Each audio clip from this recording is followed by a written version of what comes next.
WVUA-FM, Tuscaloosa.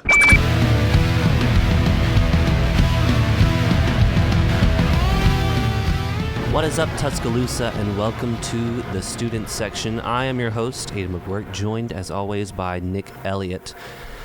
Got a lot of stuff to talk about. NFL free agency has opened up. A lot of moves happening right now with the NFL draft as well.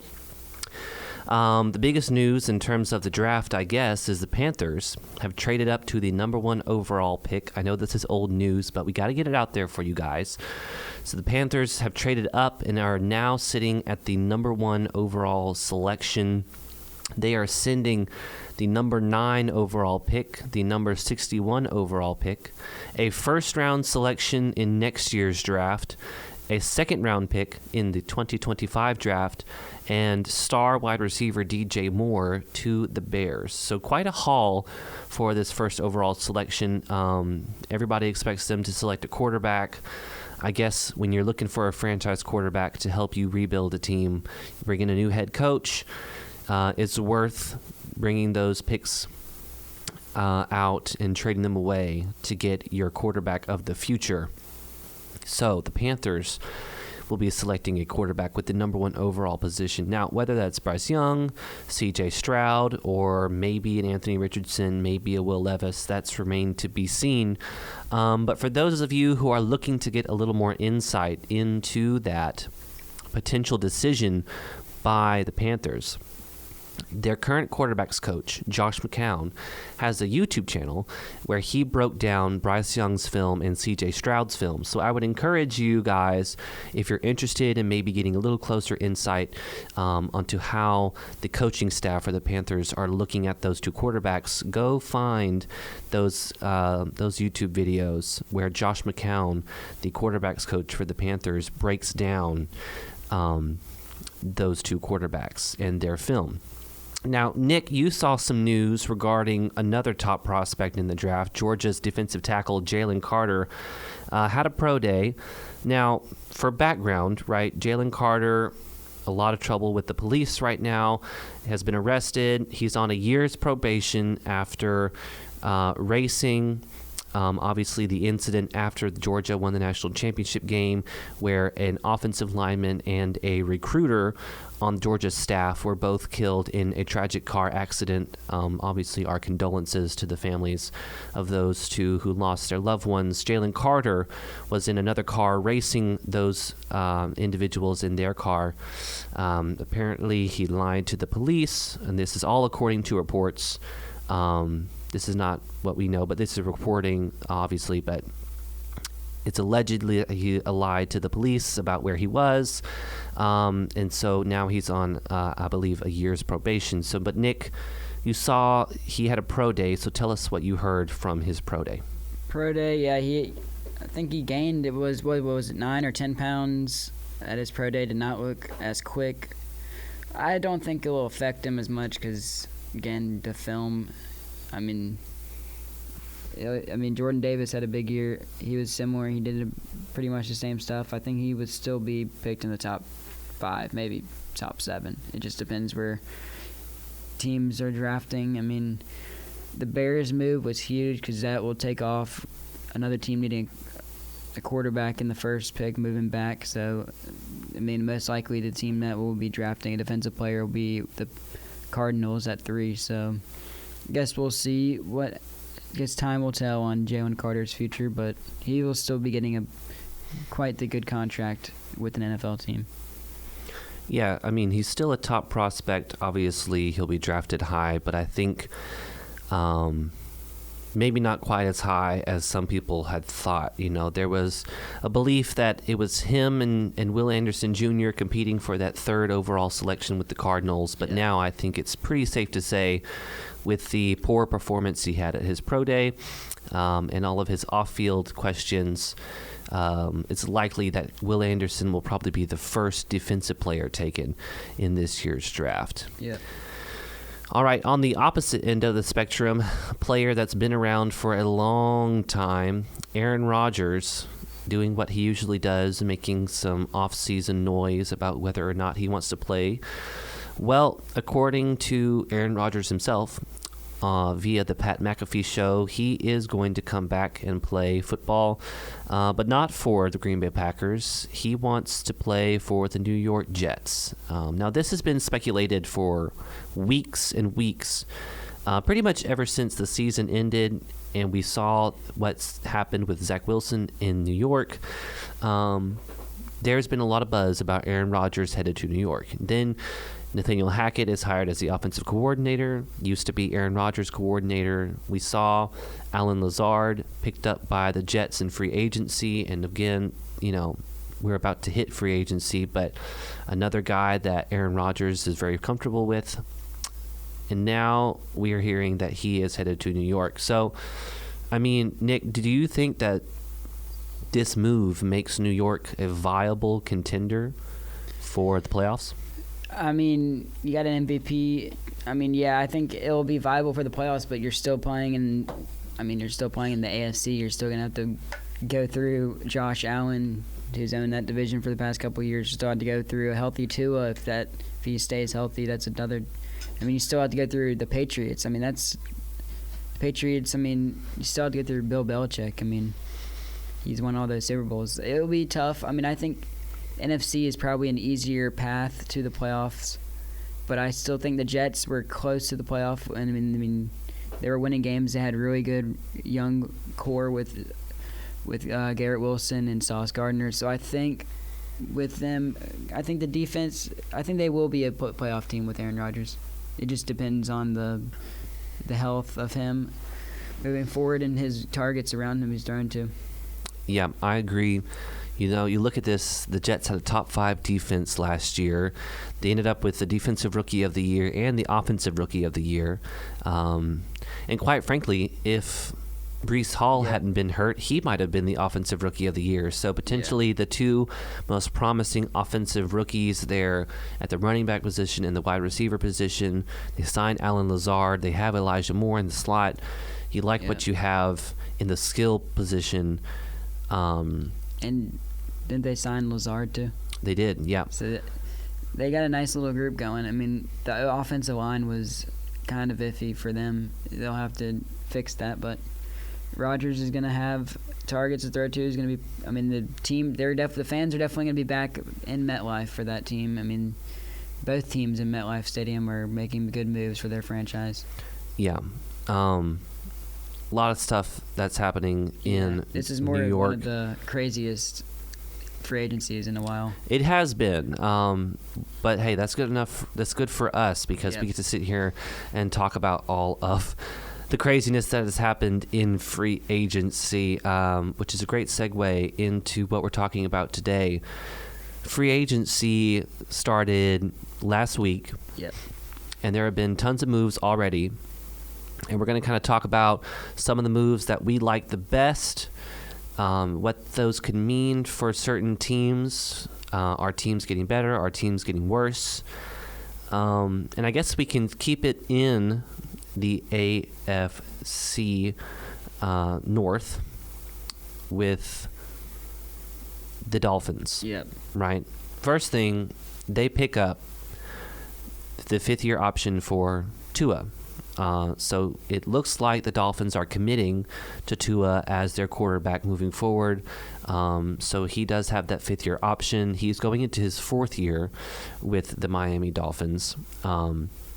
But he has now got a little bit more cushion on him, not just playing for that 1-year contract. And I got to say, it seems like the Dolphins could really push to win this division this year, right? The Bills, obviously, Josh Allen's a great quarterback. They've been fantastic for a long time. They lose their defensive coordinator this offseason, though, Leslie Frazier. And, the Dolphins add one of the best defensive coordinators in football with Vic Fangio, who's now taking over as their DC. And he's got some help. So we're kind of break down person to person here. Give you some of my top picks in free agency, and in keeping it with the Dolphins, Jalen Ramsey is being traded from the Rams to the Dolphins for a 3rd-round pick and tight end Hunter Long. which is a steal, I think, for the Dolphins. That's one of the best trades I've seen this offseason. Ramsey is a top 5 corner in the NFL. Hunter Long is a guy that I think is a second-year player. Yeah. Doesn't get much touches, so he's headed to the Rams, and a third-round pick is headed to the Rams for Jalen Ramsey. The Dolphins picked up as tight end? Because I know they lost Gesicki. He stayed in the division and went to the Patriots.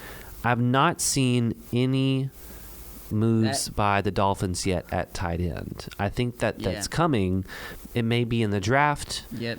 Now they do have a guy on roster, and now you got me thinking. There's a guy on roster for the Dolphins. I know who you're talking about. I forgot his name. Yeah. That has been a pretty decent player for them. Yeah. But I can't exactly remember his name. But he's done well. Yeah. So I guess he'll be. The Dolphins have so many. I really like the trade, especially the Dolphins. I mean, they were getting torched. Their secondary was getting torched all year. They're one of the worst secondaries in the NFL. And bringing in a Defensive Player of the Year, a guy who will win. He's already won a Super Bowl.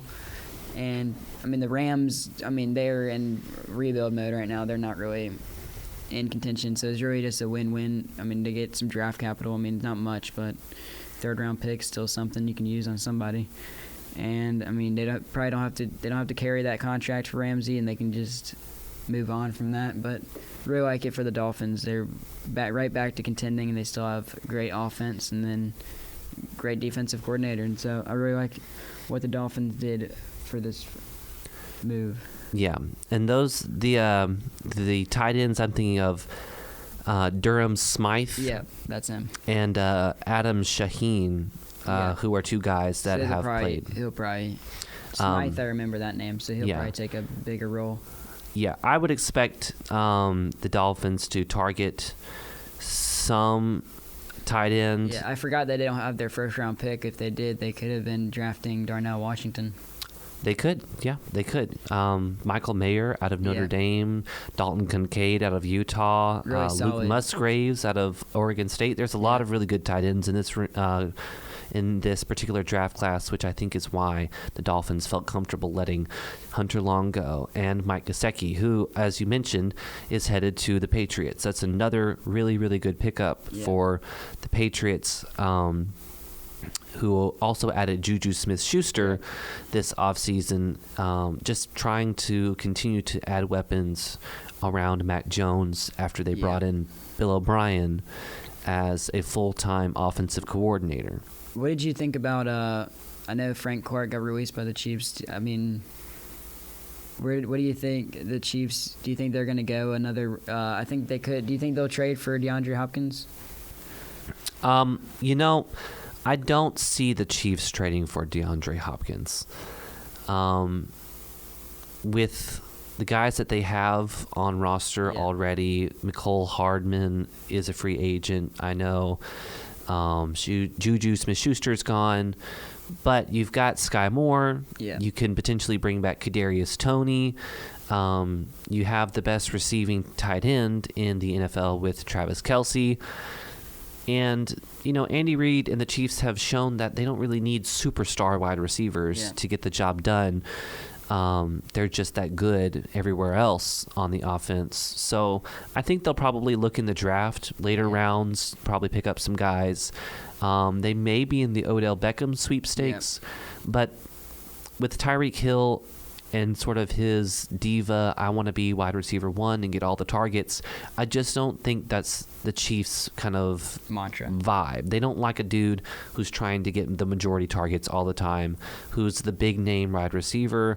They want dudes that are versatile, that can do it all, but aren't, trying to constantly be ball hogs like these Odell Beckham Jr.'s, Tyreek Hill's, guys like that. Yeah. So I don't think they're going to go DeAndre Hopkins, but I do think they're going to try and pick up some other pieces. If we can stick in the same division, do you have any thoughts on Jimmy G to the Raiders?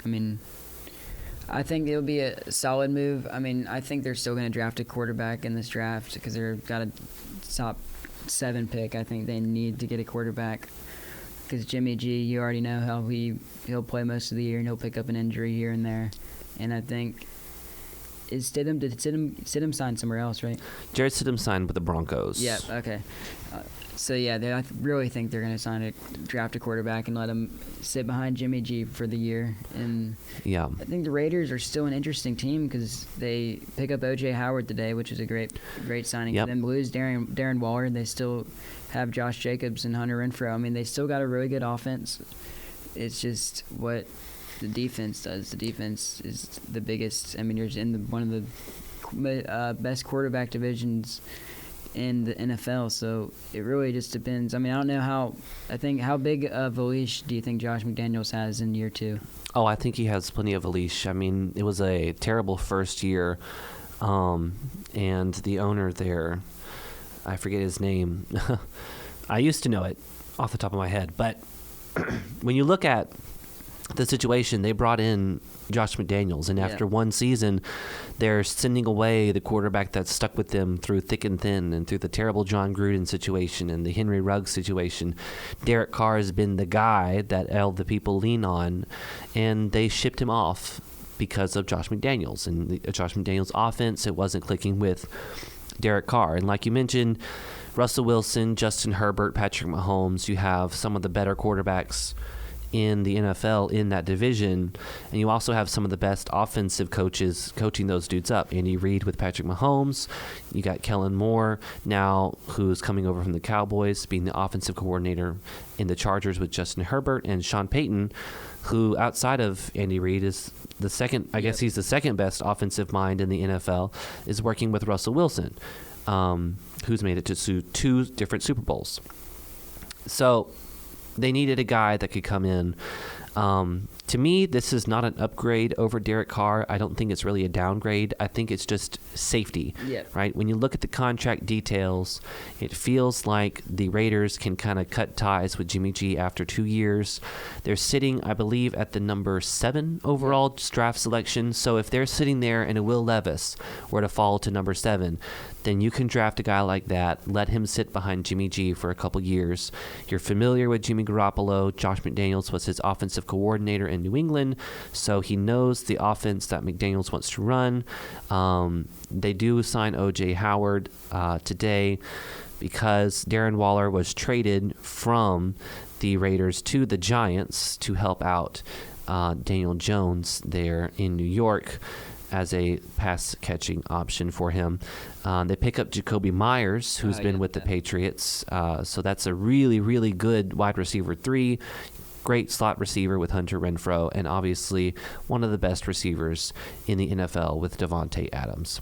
All right, stick with us through the break. We have a lot more to talk about in NFL free agency.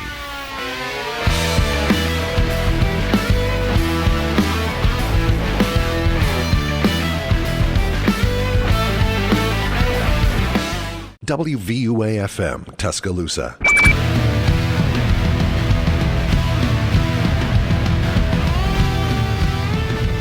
Welcome back, Tuscaloosa, to the student section. I'm your host, Aidan Magouyrk, joined by Nick Elliott. We are talking about NFL free agency. We left off on the Raiders. They're bringing in Jimmy Garoppolo as their starting quarterback.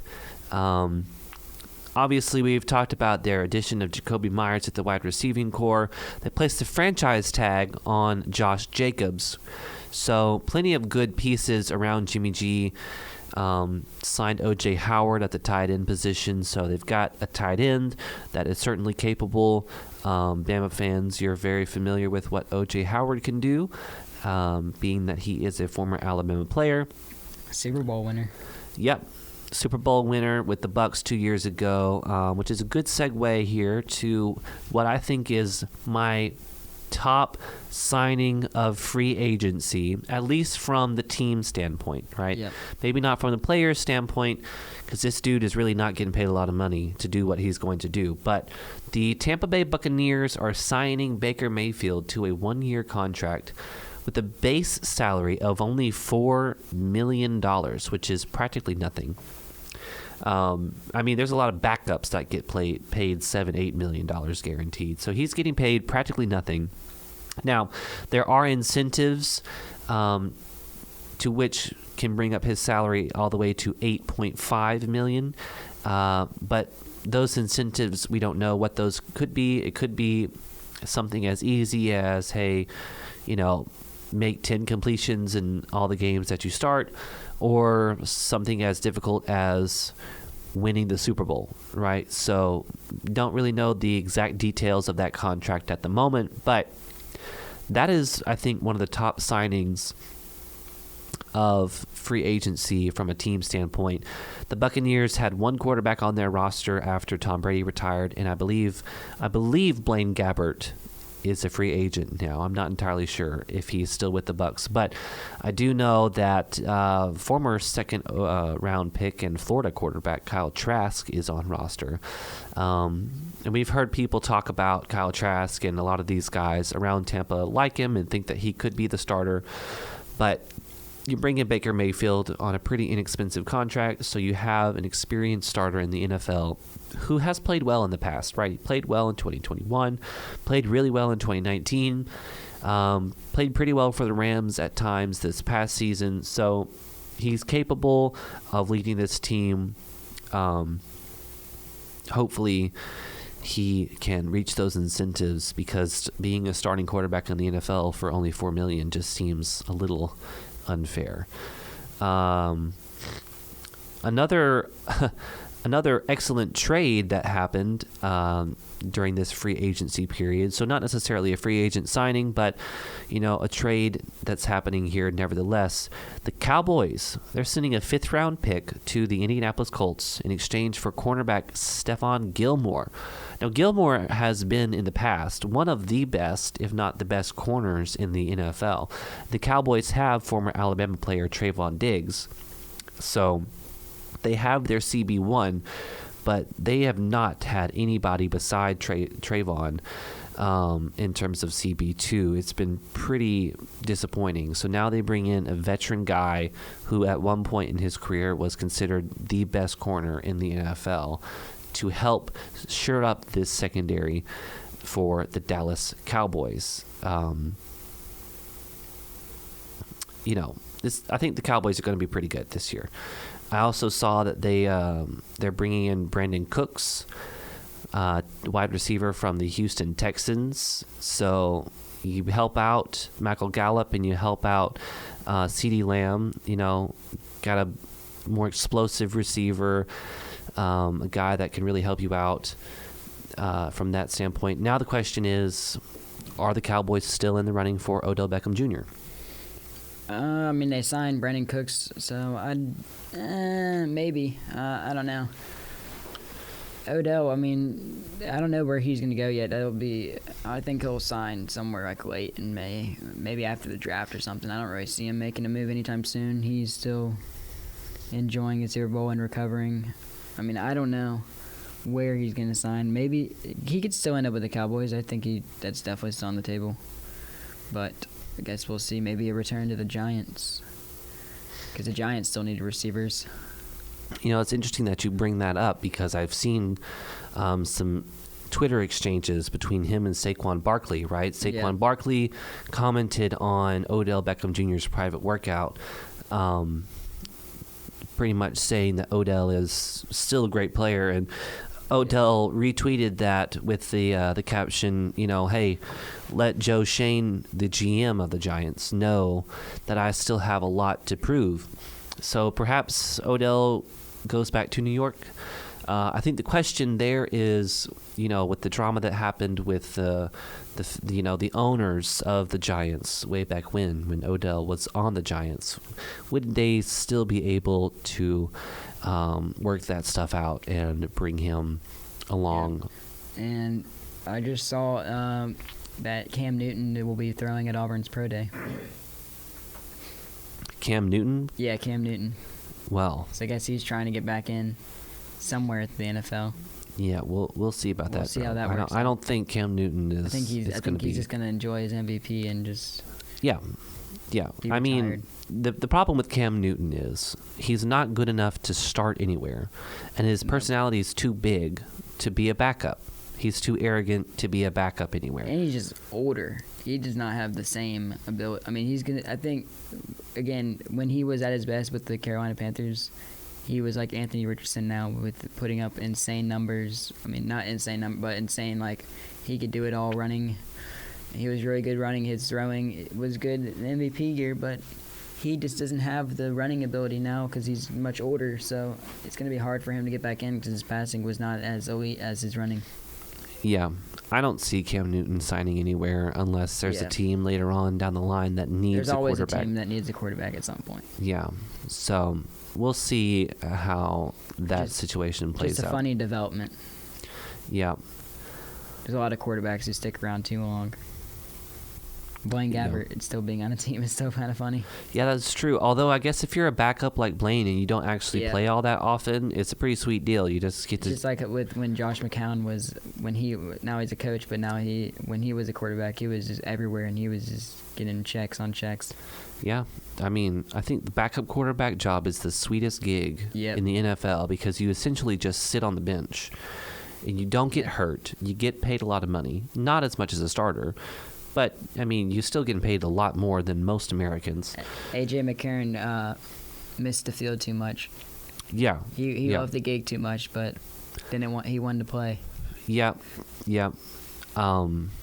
Obviously, A.J. McCarron is playing in the XFL for, I think, like $60,000 is something measly compared to what he would have gotten as a backup. But he wanted to play for his kids. His kids wanted to see him be the starting quarterback for a team, so he decided to sign with the XFL instead of going to the NFL because he couldn't start. Yeah, it's a great story. Very happy for him. Maybe Cam Newton can do that with the USFL. Maybe so. I mean, the USFL to me seems like the better league to join versus the XFL. That's a whole different conversation. Just because when the timing of when the league's happening, it's happening in the summer when there's nothing else on. I mean, XFL right now is taking place in bit of everything when everything's going on in the sports world, like playoffs, and March Madness. Which hey, shout out to the Alabama men's basketball team headed to the Sweet 16. Very excited. They're going to play the San Diego State Aztecs. So hopefully we can continue to see some excitement from the men's basketball team and maybe bring home a national championship. We've already got the SEC regular season championship, SEC tournament championship. Let's just add a natty to that. That'd just be a full sweep of the season, win all of the championships that you could have won. That would be amazing. All right, so for me, my last top free agent signing is by the Texans, where they signed tight end Dalton Schultz to a 1-year, $9 million deal. So they're not paying him a ton of money. They're only bringing him in for 1 year, but he is going to be a safety blanket for the quarterback that they end up drafting with the number 2 overall selection. When you are a quarterback, especially a young quarterback, the tight end is your best friend because they're often closer to you in terms of where they are in their routes. They're always in the soft spot of the zone. They're in the soft zone. So this is a great pickup by the Texans. Very, very pleased with them. Very excited for D'Amico Ryans to get that job. Hopefully he can continue to have a tremendous amount of success. Great defensive coordinator at San Francisco, former Alabama linebacker, right, All-American guy. So he's getting his first shot as a head coach in the Texans. They're already making good moves. They also just signed running back Devin Singletary, who was the running back for the Bills last season. So how he's headed to the Texans on top of, what is his name, Pierce, right, who was the rookie running back for the Texans last season, if I'm remembering correctly. I think that's what his name was, from Florida. So, very good pickup for the Texans. Got a lot more to talk about in terms of free agency, so be sure to stick with us when we return from the break.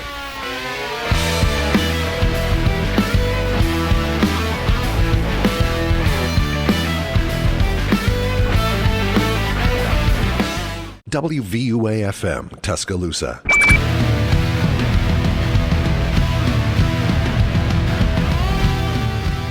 All right, Tuscaloosa, welcome back to the student section. I'm your host, Aidan Magouyrk, joined by Nick Elliott. We're talking about NFL free agency. So I'm kind of giving you my top signings, top trades that have happened so far in the NFL. We talked about some of the movement that's happened at the quarterback position. So, all right, Nick, I want you to give me some of your top moves here in free agency. I really liked what the Saints did in signing Jamal Williams because uncertainty with Alvin Kamara's court case, which is going to be, I think, going on in the summertime, so you won't really know an answer of that, and he'll probably will be suspended for like 6 or 7 games, I guess, at the worst, if I had to guess. So Jamal Williams coming off one of his best seasons with the Lions last year, and he's just an energetic guy that you want on your team. Especially, I guess a lot of people remember from I forgot the show that's on HBO that they do for the NFL, but he was on there. Hard Knocks? Hard Knocks, yep. And he was getting everybody hyped up how they don't want to be a disgrace to the league again. So I mean, they were 1 game away from the playoffs. So just a locker room guy will be great in the running back room and a team. He won't be like an Alvin Kamara with a catching. He's more of a like a boom type back. He wants to go through the tackles and stuff. That's what Kamara's not very good at, and Mark Ingram is getting old, so I think it's a good signing for that. Then another signing I really liked was the Giants trade for Darren Waller, because the Giants need weapons for Daniel Jones, who they just signed to a big deal, and franchise tagged Saquon Barkley. So I really liked the move. I mean, I'm not sure Darren Waller's new wife liked the move because she plays for the Las Vegas Aces. So I guess they're going to be across the country from each other during the season. So, but I really liked the Darren Waller move. That was probably one of my favorites because he's when healthy, he's one of the top 3 tight ends in the league at pass catching, and he did not have one of his best years, but he was hurt last year. So I think he's going to be used a lot because the Giants, I still think they need to go get another weapon. Odell Beckham is still on the table. I think they can sign him. They got rid of Kenny Galladay, so that's a big-time win for them. Yeah. And I still think they're going to draft somebody. Open up a little cap space by letting Kenny Galladay go. I did see they re-signed Sterling Shepard, and I think they're bringing in, Paris Campbell, right, who was with the Colts. So they got some dudes there. They could still use one more guy. Absolutely, yeah. They never need have enough weapons. They need a true number one. And then I really liked what the Patriots did with the Juju Smith-Schuster and the Gesicki deals. Cause that just adds, because they were missing weapons, and they got rid of Jonnu Smith. Hunter Henry's still there, so they still have Hunter Henry. Now they have Mike Gesicki, who's one of the best red zone threats in the league. He had a ton of touchdowns for Miami. He was never like a big play guy, but he would always catch touchdowns from Tua. So I'm really interesting to see how Bill O'Brien puts him in the offense in the mix. And I think the Lions got another good deal with Chauncey Gardner-Johnson. He wanted much more money. He's going to have to basically another prove-it deal. I'm pretty sure last year he led the league in interceptions. So if he's going to get the money that he wants, that he said he's been disrespected of, that's why he asked for the trade from the Saints. So I think he's going to have a big year to get one of those deals that he was looking for. And I think a winner as a whole for a team-wise right now, I'd say the Bears and the Panthers together. So the Bears were able to get DJ Moore, were able to get draft capital. They were able to sign some defensive players, sign some more receivers, and just a little bit of everything because you had the most cap space in the league. So you might as well make all the moves you can. Yep. And with a team that was the worst team in the league, you can only go up from where you are. So I really liked what the Bears did, and I really loved what the Panthers did because they were able to sign Andy Dalton, who is a serviceable quarterback for whoever it's going to be. I don't think he'll be the starting quarterback, so I think that'll be the rookie because why trade up all this capital if you're not going to draft a good quarterback? So I think if I had to guess right now, I think they're leaning C.J. Stroud if I had to guess. I don't know. I just don't see Bryce in a Carolina blue and white. I really see him as a Texan. I don't know. Well, we shall see. But I really liked with the Adam Thielen and they were able to get Miles Sanders. Miles Sanders will be a big time because I know they lost Deontay Foreman, and Chuba Hubbard had a pretty solid year. So I think Miles Sanders is going to be getting a lot more carries because he had to split a lot of carries with the Eagles running backs. But I really like what they did there. And they were able to re-sign like Bradley Bozeman. They got Hayden Hurst, who was actually a pretty solid tight end. So they're contending. I mean, I think if their quarterback works out, I think they can easily win the NFC South. I think the NFC South is the most open division right now because Derek Carr signed with the Saints. I mean, Falcons they got Taylor Heineke. I thought that was a pretty cool move. Yeah. But just interesting to see what a lot of the teams are doing. Just a crazy time, especially with the draft coming up. Absolutely. The Panthers are going to be pretty good, I think. Frank Reich's got some really interesting, complex, dynamic running schematics for his offense, and you put Miles Sanders in that offense, right? Yeah. Hayden Hurst at the tight end position is going to be, again, a safety blanket guy for whoever they draft at the number 1 overall position. They bring in Adam Thielen. They've got Laviska Shenault. They've got Terrence Marshall Jr. I have seen that they are pretty aggressively pursuing DJ Chark, who was, a big-time deep threat player. He was a Pro Bowler in 2019 for the Jaguars. Was on the Lions last year. He's like a 6'4" guy who runs a 4.3, super big, deep threat. So if they're able to sign him, I think you're looking at them as a very, very viable contender to win that division. Like you said, it is wide open. And Andy Dalton, uber professional, he'll be able to mentor whoever they sign at that quarterback position. They were able to sign, seemed like a ton of Saints players were moving to Panthers and the Falcons. They signed Von Bell, who was from the Bengals, but he played for the Saints. And I thought they had a pretty solid defense, and then I think they improved with the signings they made. And because they have what's his name, Horn, what's his first name? Was it J.C. Horn? J.C. Horn, yeah, they signed him. I knew he was hurt, but they have him. They have Jeremy Chin. They have Derek Brown. They got a lot of good, solid pieces on defense. And this quarterback, whoever they draft, whether that's Anthony Richardson, Bryce Young, C.J. Stroud, if they work out, man, that is a team. Again, Adam Thielen said this is a team that can win the Super Bowl. Maybe they can.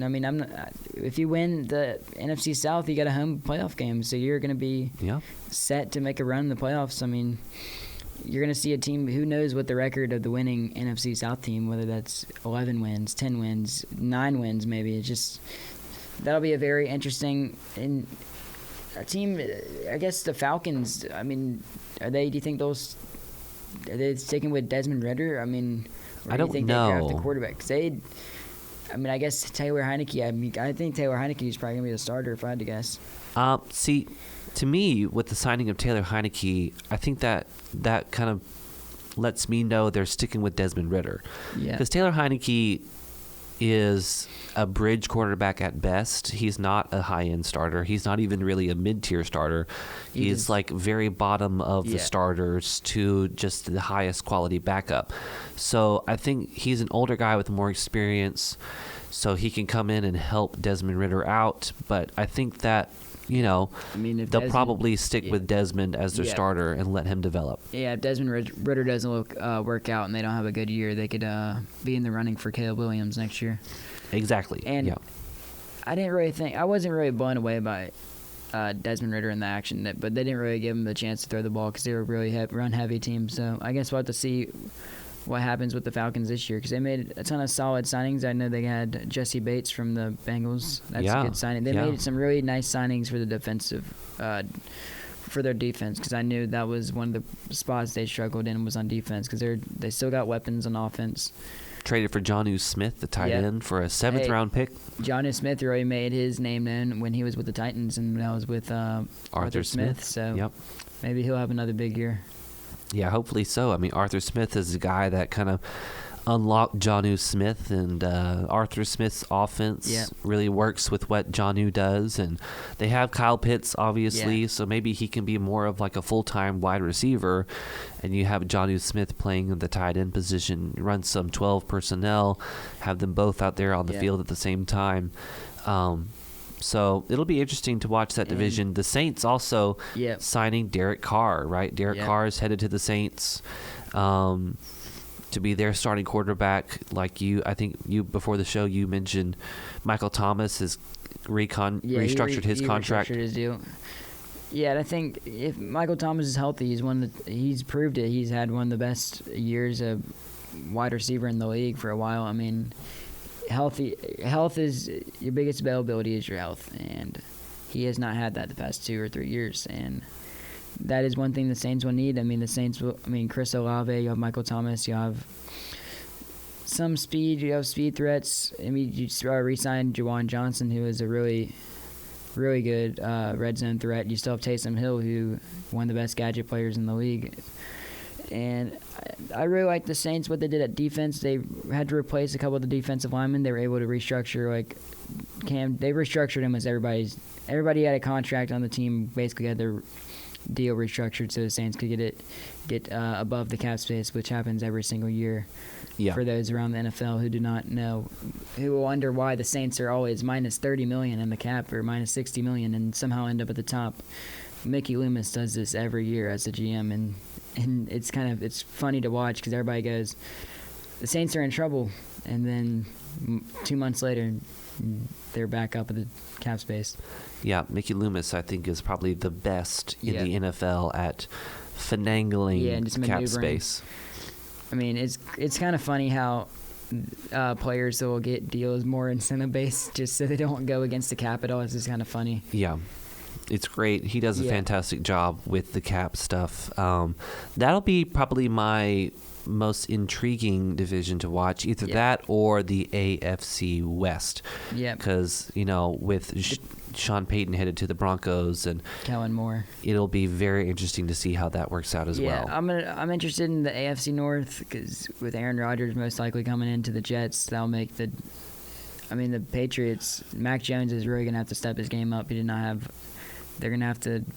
That was one of the things they struggled with, is protecting Mac Jones, and he didn't have anybody to throw to. So now he'll have weapons, and hopefully the O-line will step up for him to be able to succeed. And he'll have a guy he's familiar with, Bill O'Brien, who's coming from Alabama. So who's an actual offensive coordinator, right? Yeah, he's not named Matt Patricia. Not a defensive coordinator calling offensive plays. Bill Belichick, come on, man. So, I think that's going to be one of the toughest divisions because when you look at the Bills, obviously they're one of the best teams in the NFL. The Jets with Aaron Rodgers, the Jets have a lot of potential right now, right? But Aaron Rodgers is finicky. He's a diva. Yeah. A lot of their players are super young. And then the Dolphins are kind of, a really, really, really good team as well. I mean, they're bringing in great defensive pieces. They probably have the best corner duo in the NFL with X-Man and Jalen Ramsey across from each other. I think, I don't know. I think the Jets could end up how the Broncos were last year. The Broncos were getting so much hype, and then they just... Yeah. But I think Robert Saleh is a much better coach than Nathaniel Hackett was. So. Well, Nathaniel Hackett's going to be coaching the offense. Yeah, that's kind of funny. We'll see how that works. It's all ironic how he comes back into play. Yep. Plus, I don't think Aaron Rodgers is quite... elite, not elite, but... as broken as Russell Wilson was, Might just have to go. Maybe Russell Wilson will have to take a trip into the darkness as Aaron Rodgers took. Maybe. Where Aaron Rodgers was going to retire and then went into the darkness for 5 days, and who knows what kind of meditating he did with candles or whatever. Yeah. In the darkness. When he was on the Pat McAfee show, he said it was like he was 90% sure he wanted to retire, 10% thinking about coming back, and he comes out of the retreat ready to come back and play, and he ends up deciding he wants to leave the Giants, or not the Giants, the Packers, and go play for the Jets. That was one of the most funniest interviews because there's so many people. The YouTube live stream had 500,000 people watching it. Everybody wanted to know what Aaron Rodgers was doing. Yeah. So kind of good way to promote the Pat McAfee show, which is a funny show. Yeah. And Aaron Rodgers, hopefully this finishes soon. I hope for all Packers fans' sake, for all Jets fans' sake, this needs to end soon, and hopefully they can come to a deal at some point. I know Aaron Rodgers' contract is quite the number. Yeah. And I guess I don't know what type of return the Jets are going to get. What, like a third or fourth round? I mean, not Jets, but the Packers are going to get. I mean, what kind of? How does the draft compensation work with all that? Because you have to finagle with so much cash. No idea, and I think that's been the holdup so far, and why no official deal has been done. The compensation for the Packers has been the question, and has been the problem, kind of, as of right now. So we'll see what happens. I'm sure they'll make it work out. I think the Packers want Aaron gone because they want a guy who's going to be more stable moving forward. And the Jets really want Aaron Rodgers because they feel like they're on the cusp of being one of the better teams in the NFL, and with an elite talent like Rodgers. Another, before we end the show, I mean, another division that'll be interesting is the NFC North with Packers with Jordan Love. Who is the front seat? Who would you say is a front seat in that division? The Vikings. Vikings? The Vikings, easy. Yeah. I mean, they won the division last season. And I think that they're going to be even better now that they've got Brian Flores as the defensive coordinator. So, but I wouldn't be shocked if the Lions snuck in there too. Who is the other team in that? Oh, the Bears. Yeah, the Bears are going to be bad again. Yeah, but I'm happy the Bears stayed committed to Justin Fields. Yep. Stayed committed to their guy. They did not keep him on a leash. Keep him waiting. I mean, that was a big thing right there. Yeah. So before we end the show here, Alabama football is back officially. First practice of the spring happened today, and Nick Saban held his press conference. You can find it on YouTube with Touchdown Alabama YouTube channel.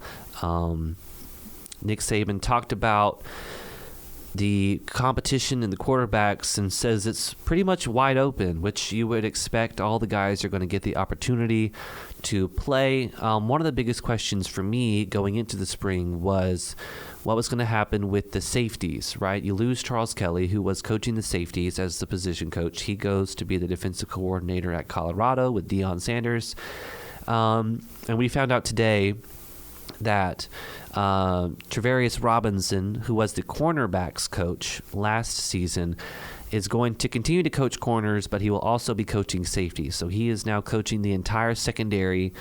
And Kevin Steele, who's the defensive coordinator, new this season, and Nick Saban are going to kind of be the guys walking around, helping all the different positions out, helping each of the different position coaches out. But I wouldn't be shocked if you turn on the B-roll from spring practice over the next several weeks and you see Nick Saban working most of the time with the safeties in a sort of quasi-grad assistant / head coach coaching the safeties kind of role. But very excited to see what they do there. Super early in the spring. Obviously, today was the first practice. No idea what's going to happen. They did mention Tony Mitchell, who is a freshman early enrollee safety who was caught in possession of a substantial quantity of marijuana. He is currently suspended from the team, according to Nick Saban, and will remain suspended from the team and all team activities until more information is released to the university about Tony Mitchell's situation. But that is the status of Tony Mitchell. So be sure to tune in next week because we're going to have probably a lot more updates about spring football as the team continues to practice and we continue to learn more about the status of different players along the roster. Very excited to have Alabama football back. And hey, continue to root for the Alabama men's basketball team. They're doing great things in the NCAA tournament right now, and we are only a couple games away from making it to the Final Four. So hopefully, knock on wood, we can make it there with Nate Oates. So thanks so much for tuning in to the student section, and we will see you next week.